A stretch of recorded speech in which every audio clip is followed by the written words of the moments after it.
일요일 새벽 한 남자가 양복 바짓단을 걷어올린 채 시커먼 갯벌 속으로 뛰어들었습니다. 바다 한가운데 13.5km짜리 다리를 놓는 공사 현장. 바닥을 아무리 파내려가도 안반은커녕 끝없는 진흙뿐이었고 60m 깊이까지 콘크리트 기둥 1만 개를 박아 넣어야 하는 지옥 같은 현장이었죠. 네로라 하는 전 세계 수많은 건설사가 이 사업에 덤볐다가 고개를 저었습니다. 프랑스가 이겼던 이 거대한 판을 교량 하나 제대로 지어본 적 없던 대한민국 현대건설이 역전하여 이겼던 겁니다. 세계가 의심하고 비웃었지만 한국은 결국 해냈습니다. 40년이 지난 지금까지 말레이시아 경제의 대동맥 역할을 하고 있는 페낭대교. 한국은 도대체 어떻게 말레이시아 페낭대교를 건설했던 걸까요? 지금부터 그 불가능했던 기적의 이야기를 시작합니다.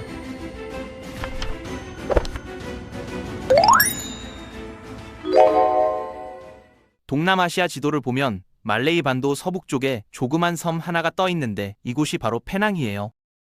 영국 식민지 시절부터 동양의 진주라고 불렸을 만큼 아름다운 곳이었고 1980년대에는 필립스와 인텔 같은 글로벌 전자기업들이 공장을 세우면서 말레이시아 경제의 핵심 거점으로 떠오르고 있었습니다. 문제는 이 섬이 본토와 완전히 떨어져 있다는 거였어요. 페낭섬에서 건너편 본토까지 가려면 페리를 타야 했는데 배 한 척이 실어 나를 수 있는 차량은 시간당 800대가 한계였고 매일 아침 페리 선착장에 줄을 서는 차가 10만 대를 넘었거든요. 출퇴근 시간에는 2시간에서 3시간씩 기다리는 게 일상이었고 폭우가 쏟아지거나 안개가 끼면 페리 운항 자체가 중단됐습니다. 공장에서 만든 반도체 부품을 수출항까지 실어 나르려 해도 페리 대기 시간 때문에 물류비가 치솟았어요. 관광객들은 유네스코 세계유산인 조지타운을 보러 왔다가 선착장에서 반나절을 허비하고 돌아가기 일쑤였고 섬 주민들 사이에서는 이 페리가 페낭 경제를 죽이고 있다며 다리를 놓아달라는 요구가 수십 년째 이어지고 있었습니다. 1981년 말레이시아의 한 남자가 총리 자리에 올랐는데 마하티르 모하마시라는 인물이었어요. 그는 취임하자마자 비전 2020이라는 국가 발전 전략을 내걸었는데 핵심은 도로를 뚫고 다리를 놓고 항만을 짓자는 거였습니다. 인프라 없이는 선진국이 될 수 없다는 확신이었고 마하티르 총리가 가장 먼저 손을 댄 프로젝트가 바로 페낭대교였어요. 페낭섬과 본토를 잇는 다리, 이건 단순한 토목공사가 아니라 말레이시아의 미래를 거는 국가적 상징이었습니다. 설계가 확정됐을 때 업계는 술렁였어요. 총 연장 13.5km, 그중 바다 위 구간만 8.5km에 달하는 초대형 해상 교량이었거든요. 완공되면 동양에서 가장 길고 세계에서 세 번째로 긴 다리가 되는 규모였고 자금은 세계은행 차관으로 끌어왔습니다. 1981년 국제 입찰이 공고되자 세계 건설 강국들이 일제히 손을 들었는데 경쟁은 처음부터 살벌했어요. 12개국에서 41개 건설사가 입찰에 뛰어들었고 면면을 보면 당시 세계 건설업계의 올스타전이나 다름없었습니다. 프랑스에서만 5곳이 참전했는데 그중 캄프농 베르나사는 유럽 최고의 교량 전문 기업이었고 독일에서 3곳, 호주에서 1곳이 왔으며 일본은 무려 13곳이 달려들었습니다. 가시마 건설을 비롯한 일본 대형사들이 동남아 시장 교두보를 확보하려고 총력전을 펼쳤죠. 이탈리아와 영국, 미국까지 가세해서 그야말로 글로벌 각축전이 벌어졌는데 이 쟁쟁한 업체들 사이에 끼어든 낯선 이름 하나가 있었어요. 바로 대한민국의 현대건설, 세계 건설업계에서 아무도 주목하지 않던 회사였습니다. 솔직히 말하면 당시 현대건설의 이력서는 초라했어요. 해외 교량 실적이라고는 1970년대에 미국 알래스카에서 지은 허리케인 교량 정도가 전부였고 바다 위에 3km짜리 대형 교량을 놓아본 경험은 완전히 제로였습니다. 프랑스나 일본 업체들이 수십 년간 쌓아올린 해상 교량 포트폴리오와 비교하면 명함도 못 내밀 수준이었고 업계의 시선은 냉혹했어요. 한국이 이 판에 왜 끼어드는 거냐는 반응이 대부분이었죠. 하지만 현대건설의 정주영 회장은 이미 오래전부터 이 프로젝트를 노리고 있었어요. 해외 시장 동향을 수집하는 전담팀을 꾸려놓고 있었고 말레이시아 정부가 페낭대교 계획을 발표하자마자 현지로 사람을 보내 정보를 긁어모았거든요. 입찰 결과가 공개됐을 때 1위는 예상대로 프랑스의 캄프농 베르나사였어요. 최저가를 써낸 거였고 현대건설은 2위였죠. 보통이라면 여기서 게임이 끝나는 건데 최저가 업체가 낙찰받는 게 국제 입찰의 상식이니까요. 그런데 현대건설은 다른 카드를 꺼냈어요. 가격은 그대로 동결하되 공사 기간을 파격적으로 줄이겠다고 제안한 겁니다. 원래 공기가 48개월, 그러니까 4년이었는데 현대건설은 36개월 안에 끝내겠다고 선언했어요. 이 제안이 나왔을 때 현대건설 내부에서도 긴장이 흘렀습니다. 해상 교량 경험이 없는 회사가 세계 최장급 다리를 남들보다 1년 빨리 놓겠다는 건 무모한 도박이나 다름없었거든요. 기술진 사이에서는 36개월이 진짜 가능한 건지 논쟁이 벌어졌어요. 하지만 정주영 회장의 계산은 달랐습니다. 다리가 1년 일찍 개통되면 말레이시아 정부가 통행료를 1년 먼저 걷기 시작하는데 당시 추산으로 연간 통행료 수입이 5천 린깃, 우리 돈으로 수백억 원에 달했거든요.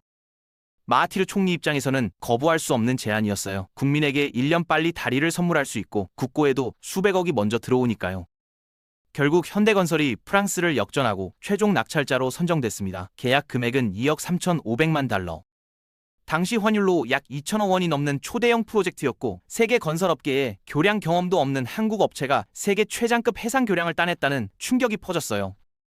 1982년 1월 말레이시아 페낭 해협에 한국인들이 도착했는데 이들이 마주한 현실은 서류에서 읽었던 것과는 차원이 달랐습니다. 끝없이 펼쳐진 바다 위에 13.5km짜리 다리를 놓아야 하는데 발밑은 온통 진흙뿐이었어요. 해저 지반이 워낙 약해서 구조물을 세울 단단한 안반층이 지하 60m 아래에 있었고 해류도 문제였습니다. 물라카 해협으로 흘러드는 조류의 속도가 초속 3노트, 시속 약 5.5km였는데 바다 한가운데서 크레인을 세우고 작업하는 사람한테는 지옥 같은 조건이었거든요. 바람도 만만치 않았어요. 풍속이 초당 20m를 넘나드는 날이 수시로 찾아왔고 열대 특유의 스콜이 1년에 200일 넘게 쏟아졌습니다. 하늘이 맑다가도 갑자기 폭포수 같은 비가 내리꽂히면 시야가 10m도 확보되지 않았고 현장 기술자들 사이에서 지옥 같은 바다라는 말이 돌았는데 이건 비유가 아니라 매일 마주하는 현실이었습니다. 이 바다에 다리를 세우려면 먼저 해야 할 일이 있었어요. 바다 밑 60m 안반층까지 거대한 콘크리트 기둥을 박아놓는 건데 전문 용어로 파일이라고 부르는 이 구조물의 스펙이 장난이 아니었습니다. 직경 1m, 길이 60m짜리 원통형 콘크리트인데 30m짜리 두 개를 현장에서 용접해서 하나로 만들었어요. 이걸 바닷속에 박는 방법도 상상을 초월했는데 20톤짜리 초대형 증기 해머를 컴퓨터로 원격 조종하면서 파일 꼭대기를 내리치는 거였습니다. 하나를 완전히 박아 넣으려면 5,000번 이상을 때려야 했어요. 60m 깊이의 해저 안반에 도달할 때까지 쉬지 않고 내리치는 건데 이런 파일이 총 15,000개가 넘게 필요했습니다. 13.5km 교량 전체를 떠받칠 콘크리트 기둥이 10,000개가 넘었다는 뜻이고 여기서 현대건설이 놀라운 결정을 내렸어요. 이 어마어마한 양의 파일을 한국에서 만들어 배로 실어 나르는 대신 말레이시아 현지에 동양 최대 규모의 파일 공장을 직접 지어버린 겁니다. 공장에서 파일을 찍어내고 바로 옆바다에서 박아 넣는 시스템을 구축했는데 수송비와 시간을 한꺼번에 잡는 전략이었어요. 300톤급 초대형 해상 크레인과 15,000톤급 바지선이 동원됐고 바다 위에 떠있는 거대한 공사 현장이 만들어졌습니다. 그런데 진짜 난관은 교량 한가운데에 있었어요. 페낭대교는 대부분 구간이 일반 콘크리트 교량인데 딱 가운데 440m 구간만 사장교로 설계됐거든요. 사장교가 뭐냐면 높은 탑을 세우고 거기서 케이블을 사방으로 늘어뜨려 다리 상판을 매달아 놓는 방식입니다. 물라카 해협을 오가는 대형 선박이 다리 밑으로 통과해야 하니까 교량 높이를 30m 이상 확보하려면 이 방식이 필수였는데 주경간, 그러니까 탑과 탑 사이 거리가 220m였고 양쪽 측경간이 각각 110m였어요. 케이블을 잡아주는 주탑의 높이가 101.5m, 쉽게 말하면 3층 건물 높이의 콘크리트 탑 4개를 바다 한가운데 세우고 거기서 144가닥의 케이블을 뻗어 다리를 공중에 매다는 작업이었습니다. 이 고공 작업만 12개월이 걸렸는데 바람과 파도와 싸우면서 100m 높이에서 케이블을 한 가닥씩 연결하는 일은 극도의 정밀함과 담력을 동시에 요구하는 말 그대로 목숨을 건 작업이었습니다. 현장의 하루하루는 전쟁이었어요. 낮 기온이 38도에서 40도를 오르내리는 살인적 더위 속에서 한국인 기술자들과 현지 노동자들이 밤낮 없이 일했는데 연간 인원으로 따지면 한국인 94만 명과 현지 인력 180만 명, 합쳐서 274만 명이 투입된 대역사였습니다. 한국에서 온 기술자들은 가족과 수천 킬로미터 떨어진 이국 땅에서 몇 달씩 버텨야 했어요. 집에 전화 한 통 하려면 국제전화 교환원을 거쳐야 했던 시절이었고 편지 한 장이 한국까지 가는 데만 열흘이 넘게 걸렸습니다. 모기떼가 들끓는 숙소에서 잠을 청했고 열대성 풍토병에 쓰러지는 동료를 지켜봐야 했으며 한국어와 영어와 말레이어, 중국어가 뒤섞인 현장에서 손짓 발짓으로 의사소통하는 게 일상이었어요.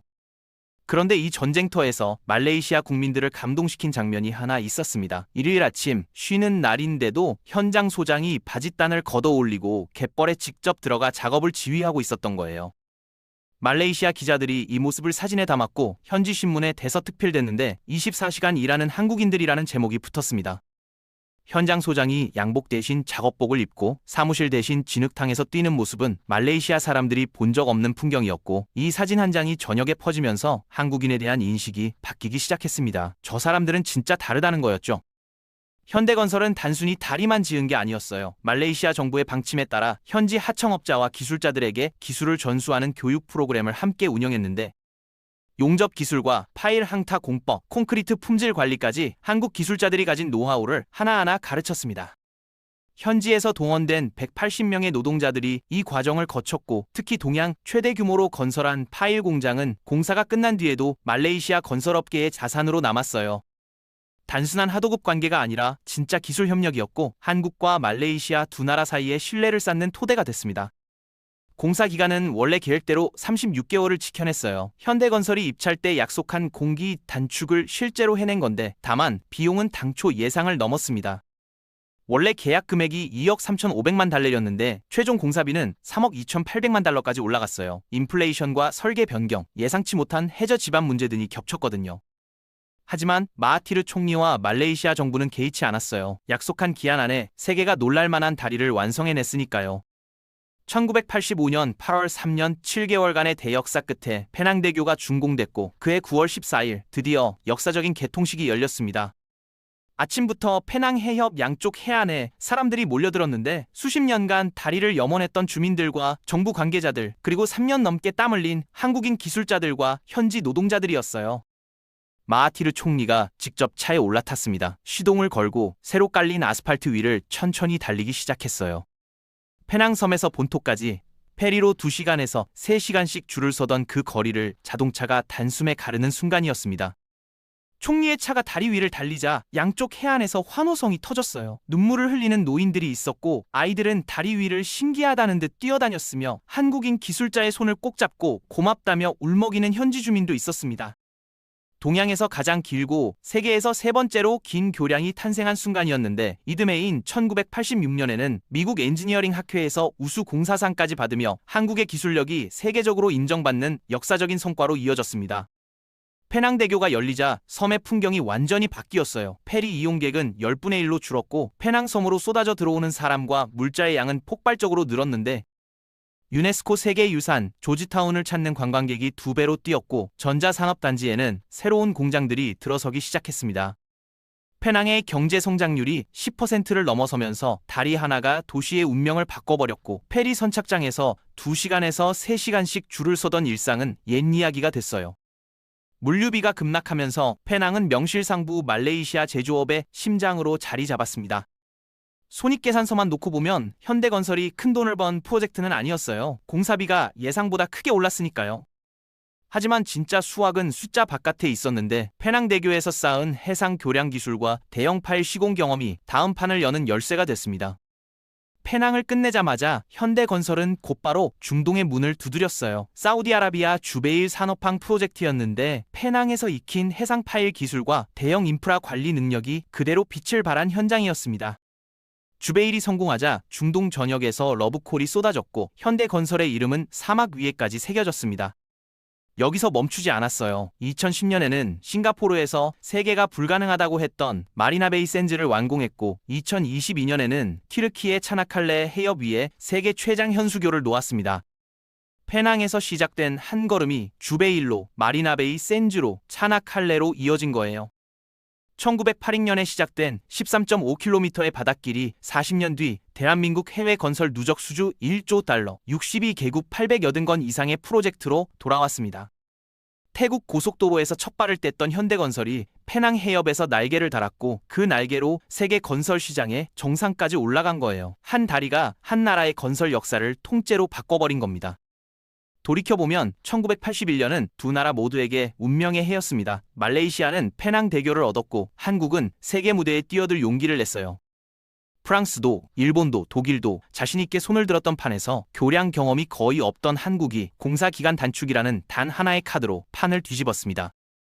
페낭대교는 단순한 다리가 아니에요. 40년 전 세계가 의심할 때 서로를 믿었던 두 나라의 약속이고 대한민국이 글로벌 건설 강국으로 도약한 결정적 발판이며 페낭 해협 위에 놓인 13.5km의 콘크리트와 철근은 지금 이 순간에도 매일 수만 대의 차량을 실어 나르며 그 약속이 틀리지 않았음을 증명하고 있습니다.